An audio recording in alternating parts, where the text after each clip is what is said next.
Transgender rights right now are in a unique place in this country. In some states, transgender Americans have more rights than those in more restrictive states. Where you live very much dictates what laws and opportunities you and your family have. So where is this debate going and what laws have recently changed? Political reporter Joe St. George has a look.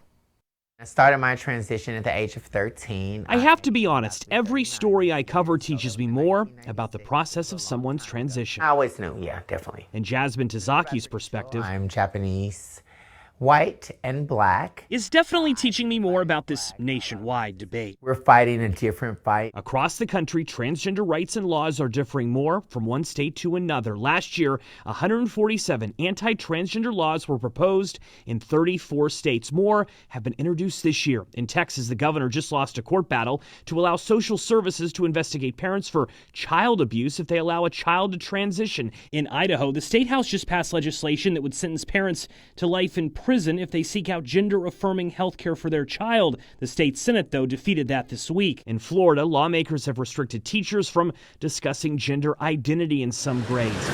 Jasmine lives in Tennessee, a state that has recently restricted puberty blockers. She says if people think this will stop young people from transitioning, they're wrong. And if the child has already expressed that they want to transition, the transition will ultimately happen.